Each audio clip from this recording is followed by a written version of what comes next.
Hello friends, स्वागत है आप लोगों का एनसीईआरटी जोन में। एनसीईआरटी की समरी कर रहे हैं महेश वनवाल सर की जो बुक है वन लाइनर, जिसमें हम डिस्कस कर रहे हैं अभी political science polity and constitution में कौन सा टॉपिक आज डिस्कस करेंगे। आज दो टॉपिक हम डिस्कस करेंगे, यूनियन एंड टेरिटरी, और उसके बाद हम डिस्कस करेंगे बाद में। ध्यान से देखो, मैंने पिछले वीडियो में आपको बोला था ना कि एक साथ कंपाइल करके दे दूंगा। फिर मैंने सोचा कि मैं जैसे छोटा छोटा वीडियो जैसे मैं बनाता हूँ वो मैं डालते जाऊँगा, आप लोग रिवाइज करते जाना। जब पूरा कंप्लीट हो जाएगा तो आप लोग बोलोगे तो मैं ऐड कर दूंगा, क्योंकि मुझे पता है ज़्यादा एडिट वगैरह करना या बहुत टाइम देना वीडियो पे, मतलब जोर ना होना मुझे बिल्कुल पसंद है। मैं डायरेक्ट बनाता हूँ, सीधा डाल देता हूँ, कोई दिक्कत नहीं। क्लियर। तो आज हम करेंगे पॉलिटी एंड कॉन्स्टिट्यूशन में यूनियन एंड टेरिटरी, और उसके बाद हम डिस्कस करेंगे सिटीजनशिप। दो टॉपिक हमें डिस्कस करने हैं। ये कुछ मेरे बारे में है, और आप देख सकते हो कि मैं भी यूपीएससी की तैयारी करता हूँ, और मैं बीटेक ग्रेजुएट हूँ 2017 में, और उसके बाद मुझे एक्सपीरियंस है कुछ समय का, और मैंने ट्रेनिंग ली है क्रिस, जो कि आपको IRCTC, जो आप जिस पे टिकट बुक करते हो तो IRCTC जिसने बनाया है उस ऑर्गेनाइजेशन का नाम है क्रिस। वो अंडर मिनिस्ट्री ऑफ रेलवे के अंदर आता है। बहुत सारे सोशल इशू पे मैंने काम किए हैं, और यूट्यूब चलाता हूँ, और उसके अलावा अनअकैडमी पे भी हूँ। तो आप अनअकैडमी पे फॉलो मुझे कर सकते हो, सोशल मीडिया पे भी फॉलो कर सकते हो, आप कंट्रीब्यूट भी कर सकते हो सेम नंबर पे। क्लियर। कोई डाउट हो तो सेम नंबर पे पूछ सकते हो। तो आज ये डिस्कस कर चुके हैं, ये वाला डिस्कस कर चुके हैं, ये वाला डिस्कस कर चुके हैं। अब ये दोनों आज पिछले वीडियो में हमने डिस्कस किया है ये तीनों। क्लियर। आज हमें डिस्कस करना है संघ और राज्य क्षेत्र, नागरिकता, और टाइम मिलेगा तो आज ही डिस्कस कर लेंगे ये तीनों, और उसके बाद एक वीडियो डिस्कस करेंगे जिसमें ये चारों डिस्कस करेंगे। तो आज मैं ट्राई कर रहा हूँ कि मैं तीनों वीडियो आज ही बना लूँ, और ताकि कल मैं अपलोड कर सकूँ। क्लियर। क्योंकि मैं सबका नोट्स बना चुका हूँ। चलिए चलते हैं वहाँ पे डायरेक्टली। फीचर्स आज हमने किया है, ये सब आज हमने किया। प्रीएम्बल भी कर लिया हमने। फंडामेंटल राइट मैंने पहले लिखा है, लेकिन मैं पहले वो कराना है ना हमें। फंडामेंटल राइट का नोट्स मैंने पहले ही बना लिया।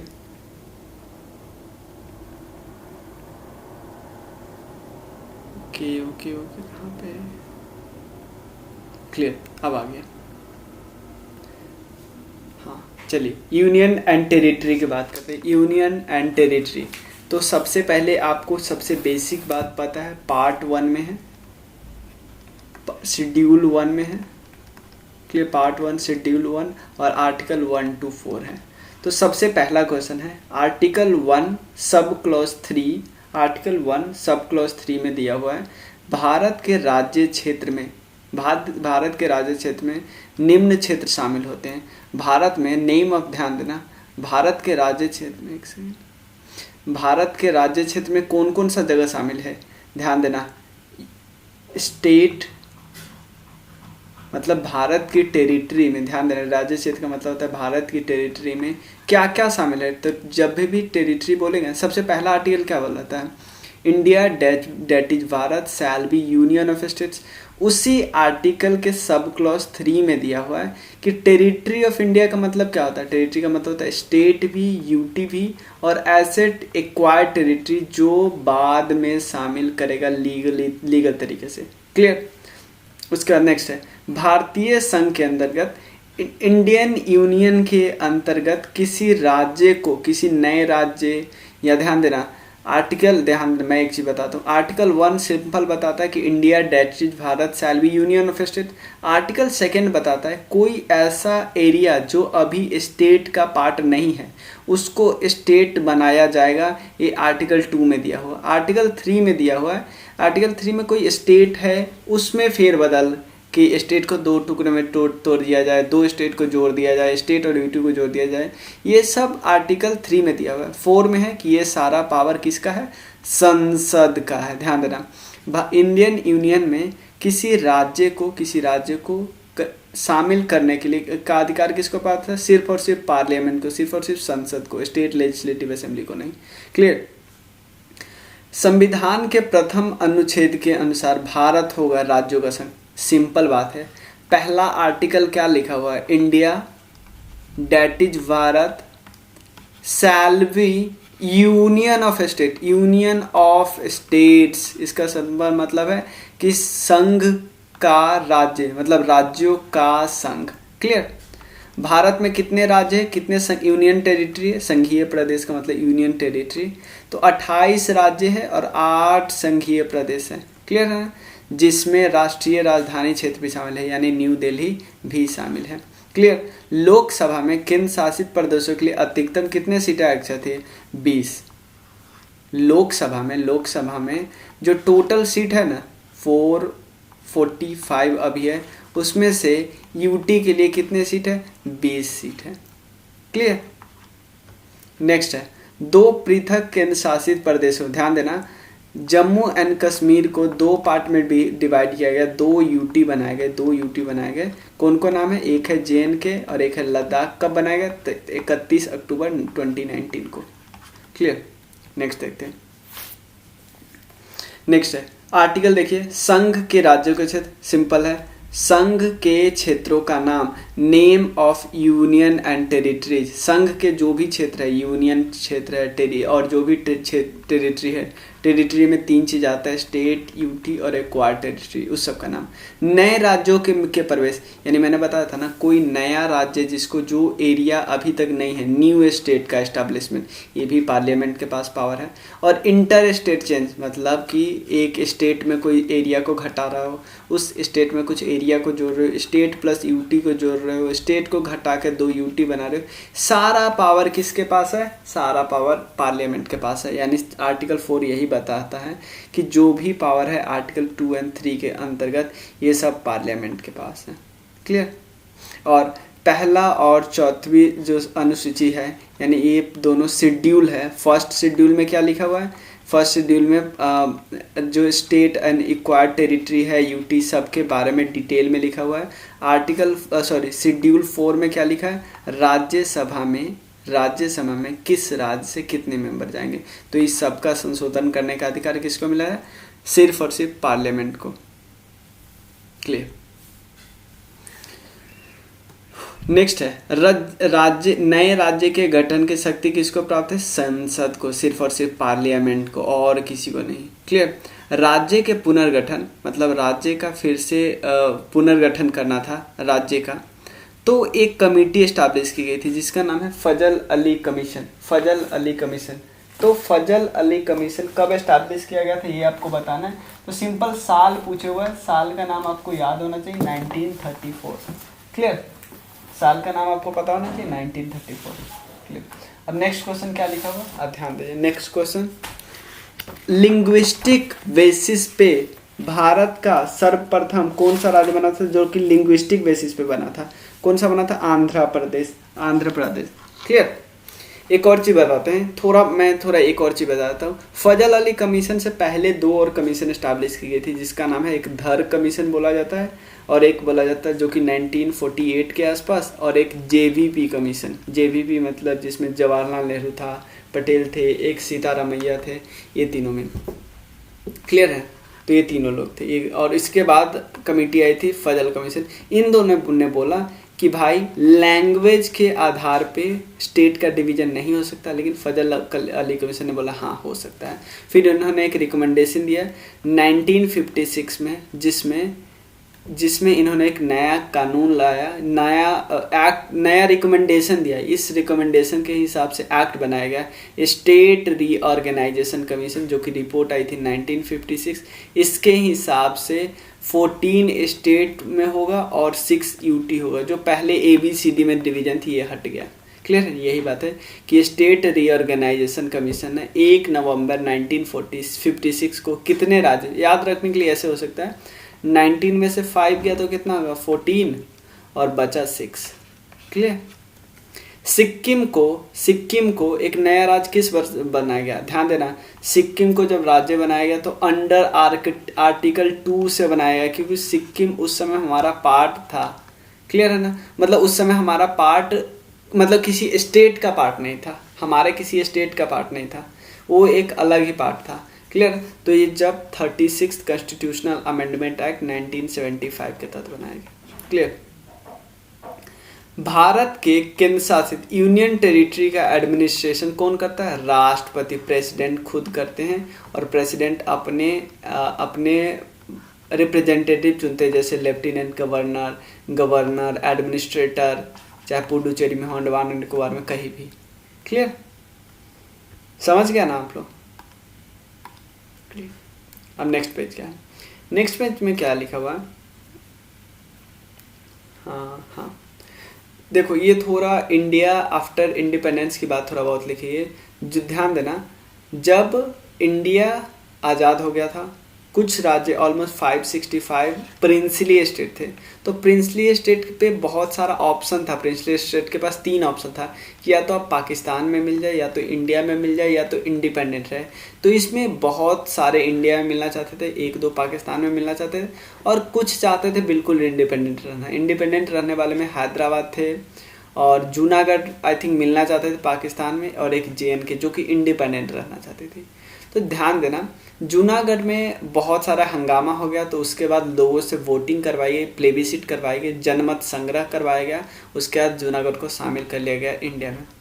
उसके बाद बात करते हैं हैदराबाद की। हैदराबाद में क्या हुआ? हैदराबाद बहुत लार्ज एरिया में था। इवन महाराष्ट्र, कर्नाटका, आंध्र प्रदेश, ये सब एरिया मतलब ऑलमोस्ट हैदराबाद का ही था। यहाँ के जो निज़ाम थे, इन्होंने पहले नवंबर 1947 में इंडिया के साथ एक साइन किया, स्टैंड स्टिल एग्रीमेंट, कि हमें कुछ समय दीजिए। मतलब ये चाहते थे कि रिलेशनशिप जैसे अभी है वैसे ही रहे, मतलब, लेकिन इंडिया में मिलना नहीं चाहते थे।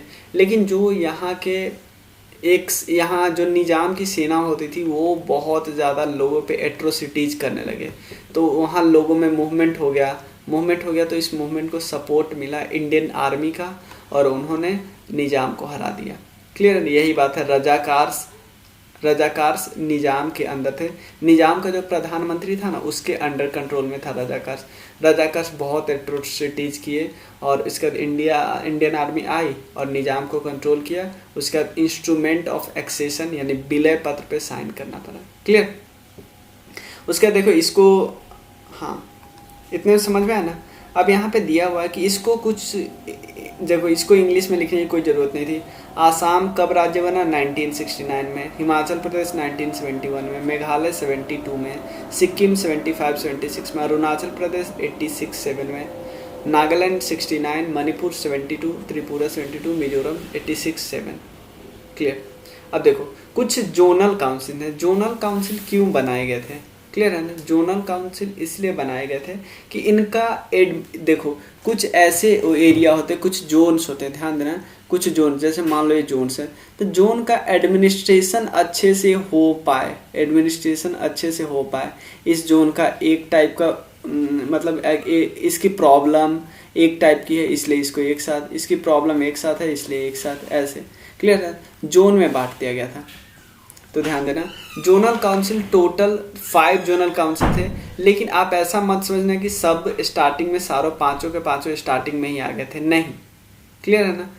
देखो पहला कौन है? Northern zonal council, eastern zonal council, western zonal council, central zonal council. लेकिन 5 तो पहले ही आ गए थे, एक बहुत बाद में आए जिसका नाम है नॉर्थ ईस्टर्न जोनल काउंसिल, यहाँ पे नहीं दिया है। और एक और चीज़, ये सब पहले आ गए थे ऑलमोस्ट 1956 के आसपास, ये 5 जोनल काउंसिल आई गई थी। लेकिन 1971 के आसपास आए थे नॉर्थ ईस्टर्न जोनल काउंसिल, जिसमें सारी 7 बहनें हैं, एक सिक्किम है। क्लियर है? 7 बहनें और एक सिक्किम। और ध्यान देना, सिक्किम सबसे बाद में ऐड हुआ है, इवन इस जोनल काउंसिल में भी सिक्किम सबसे बाद में ऐड हुआ है। तो कौन कौन है नॉर्दर्न जोनल काउंसिल में? कौन कौन है? Haryana, Himachal Pradesh, Jammu and Kashmir, Punjab, Rajasthan, national capital territory of Delhi and Chandigarh. Eastern वाले में कौन होगा? ऑब्वियसली इधर वाले इसकी बात करें, ऑब्वियसली बिहार है, झारखंड है, बंगाल है, और उसके बाद उड़ीसा होगा। क्लियर? यही है ना? उसके बाद वेस्टर्न जोनल काउंसिल, इसकी बात करें, इसमें गुजरात होगा, महाराष्ट्र होगा, गोवा होगा, Dadar and Nagar Haveli, Daman and दीप, ये सारे होंगे। क्लियर? उसके बाद सेंट्रल जोनल काउंसिल में छत्तीसगढ़, उत्तराखंड, उत्तर प्रदेश और Madhya Pradesh. Clear? Southern zonal council में क्या क्या? आंध्र प्रदेश, कर्नाटका, केरला, तमिलनाडु और पुडुचेरी का UT। और ध्यान देना 7 नॉर्थ ईस्टर्न स्टेट और सिक्किम एक नया जोनल काउंसिल लाया अपने लिए, जो 1972 में इन्होंने इस्टेब्लिश किया।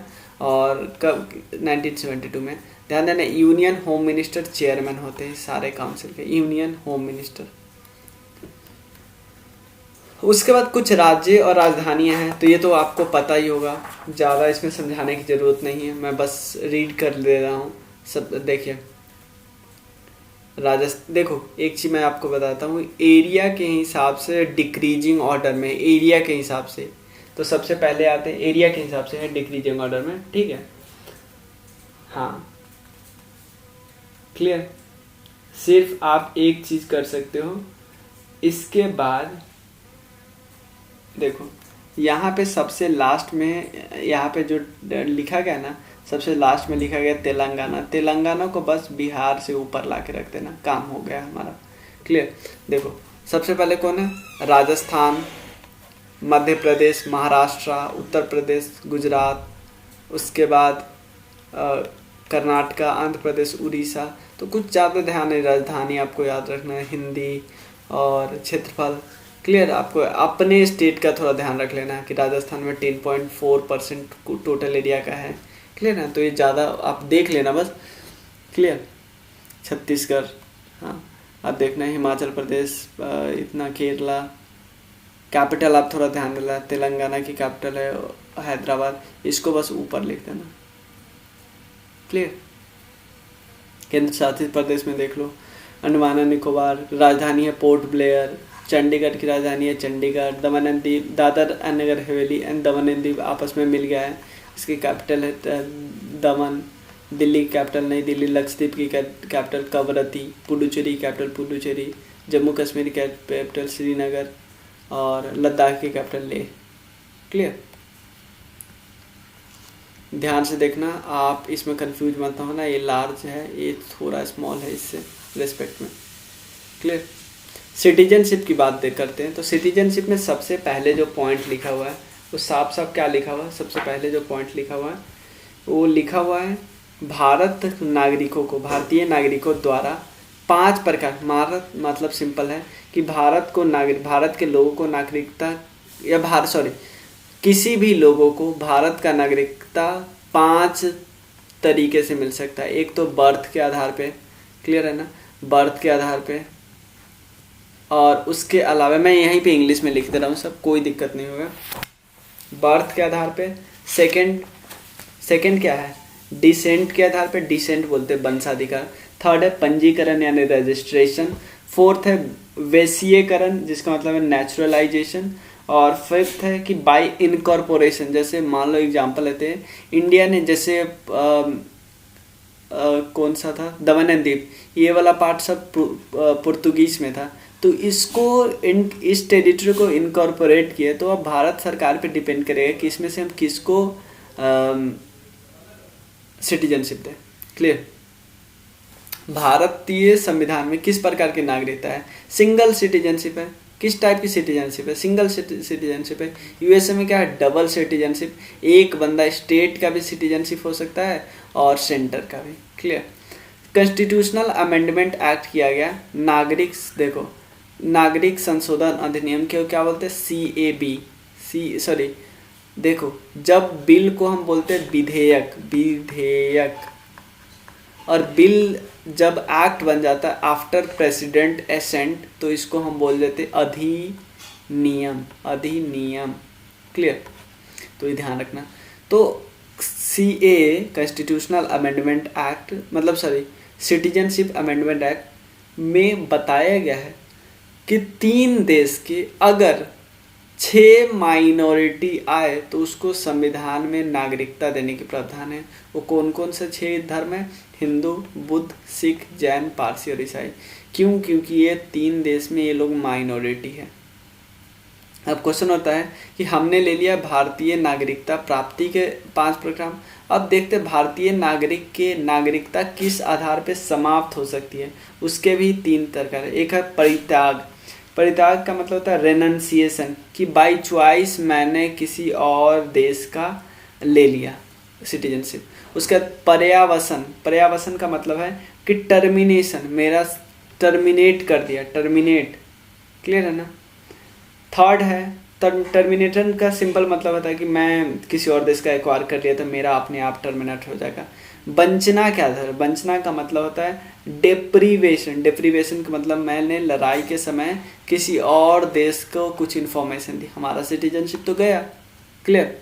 उसके बाद लिखा हुआ है भारत के बाहर लगातार कितने वर्षों तक रहने पे भारतीय नागरिकता समाप्त हो जाती है, 7 वर्ष, 7 साल तक आप लगातार रहो तो आपकी नागरिकता समाप्त हो जाती है।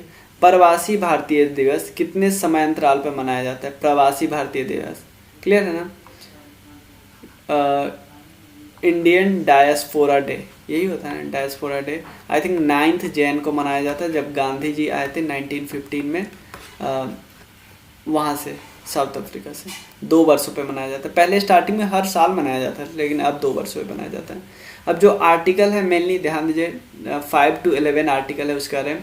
पहला आर्टिकल क्या करता है कि जब संविधान लागू होने के समय नागरिकता, देखते हैं कि जब संविधान लागू हुआ तो उस समय क्या क्या, उस समय कौन कौन सिटीजन हो सकते थे, citizen at the commencement of the constitution. 6 article क्या बोलता है कि कोई बंदा पाकिस्तान से भारत आया, पाकिस्तान से भारत आया तो उसको नागरिकता कैसे प्राप्त होगी। 7 ये बोलता है, ध्यान देना, ये सबको आप डिटेल में देखना है तो मैं लुसेंट में अच्छे से करवा रहा है, आप देख लेना, मैं लिंक डाल दूंगा आपको ज़रूरत हो तो। 7 क्या है, पाकिस्तान से प्रवचित व्यक्तियों से नागरिकता है, मतलब पहले आप माइग्रेट करके पाकिस्तान गए, पाकिस्तान से फिर इंडिया आ गए, क्लियर है ना। तो आओगे तो आपको 6 मंथ रह के फिर अप्लाई करना होगा रीसेटलमेंट के लिए। 8वां क्या करता है, भारतीय मूल के वैसे लोगों की नागरिकता अधिकार जो भारत के बाहर रह रहे थे, मतलब आउटसाइड इंडिया में रह रहे थे और फिर इंडिया आएंगे तो उसको कैसे सिटीजनशिप मिलेगा। 9th है कि कोई स्वेच्छा से एक्वायर कर लिया फॉरेन सिटीजन का, तो भाई अपना देश का तो गया। 10th है कि नागरिकता संबंधी अधिकारों की निरंतरता, सिंपल है कि भाई अगर आप नागरिक हो तो आप पे सारे लॉ अप्लाई होंगे, और ये सारे लॉ किसके द्वारा बनाए होंगे, सेंटर के द्वारा, मतलब पार्लियामेंट के द्वारा। एक कमेटी है लक्ष्मीमल सिंघवी कमेटी, इन्होंने ड्यूअल सिटीजनशिप की बात की थी। ड्यूअल सिटीजनशिप तो आपसे पूछा जा सकता है, ड्यूअल सिटीजनशिप की बात किसने की थी, लक्ष्मीमल सिंघवी ने, क्लियर। उसका नेक्स्ट है, किसी व्यक्ति द्वारा भारतीय बैंकों में धन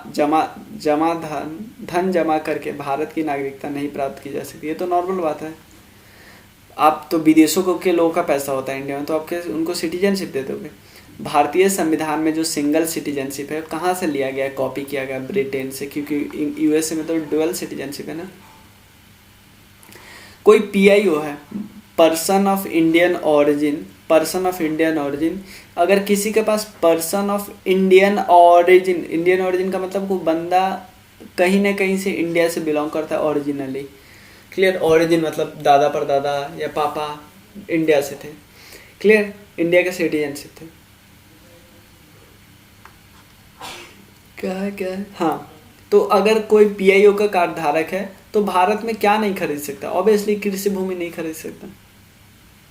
कुछ डिफरेंस है यहाँ पे, ध्यान देना यहाँ पे डिफरेंस, क्योंकि सिंपल मैं यहाँ पे कुछ समझा दूंगा। सबसे पहले कौन है, एक एनआरआई है, नॉन रेसिडेंट इंडियन, एक ध्यान देगा भारतीय मूल के व्यक्ति, पर्सन ऑफ इंडियन ऑरिजिन, और एक क्या है, ओवरसीज सिटीजन ऑफ इंडिया, ध्यान देना, overseas citizen of India, overseas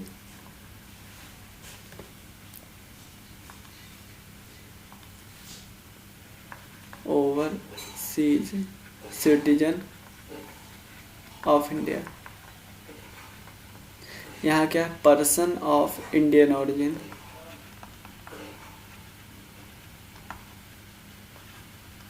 और है नॉन रेसिडेंट इंडियन।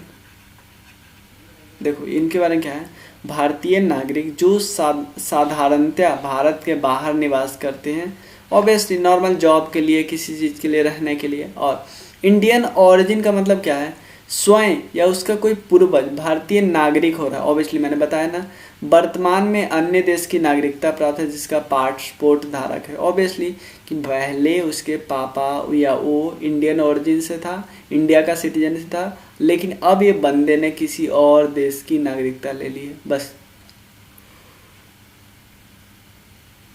थर्ड है, एक व्यक्ति जो विदेशी भारतीय नागरिक कार्ड धारक हो तथा नागरिकता अधिनियम के अंतर्गत पंजीकृत हो, ऑब्वियसली इस एक्ट के तहत ये इसके पास कार्ड हो। अब ध्यान देना, ये क्या होता है, ये भारतीय नागरिक ही ऑब्वियसली भारत में कम से कम 7 वर्षों से निरंतर निवास के आधार पर आवेदन, ऑब्वियसली पहले 7 साल तक रहने पड़ेंगे, 7 साल में कुछ समय रहने पड़ेंगे, मतलब पिछले 7 साल में अगर कुछ समय रहेगा उसके बाद फिर से आवेदन कर सकता है। ध्यान देना, संविधान लागू होने या उसके बाद भारतीय नागरिक था, उस भूभाग का निवासी था जो स्वतंत्रता के बाद भारत का था, ऑब्वियसली विदेशी overseas citizen of India, overseas citizen of India, clear है ना। संविधान लागू होने या उसके बाद भारतीय नागरिक था, उस भूभाग का निवासी था जो स्वतंत्रता बाद भारत का अंग बन गया, स्वतंत्रता बाद भारत का अंग बन गया, क्लियर।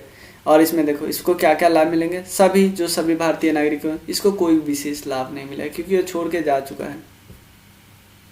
इसमें क्या होता है, एक FRRO या FRRO वाले लाभ से पंजीकृत से छूट, और मतलब किसी भी अवधि तक ठहराव ला सकते हैं, और इसको वीज़ा नहीं लेना पड़ेगा, हाँ लेना पड़ेगा, इसको जीवन भर बिना वीज़ा के आ सकते हैं, नाम से बदल दो ओवरसीज सिटीजन ऑफ इंडिया, और मताधिकार दे दिया गया नहीं। और यहाँ पे जो मैंने बोला था M सिंघवी की अध्यक्षता में 9 जनवरी को प्रवासी भारतीय दिवस मनाने की परिकल्पना की गई, क्लियर, यही बात सब लिखा है, क्लियर। आप ये पिक्चर देख लेना जिसको हिंदी में दिक्कत होता है, क्लियर। मिलते हैं फिर नेक्स्ट वीडियो में, और नेक्स्ट वीडियो में हम क्या डिस्कस करेंगे, नेक्स्ट वीडियो में मैं बता दे रहा हूँ।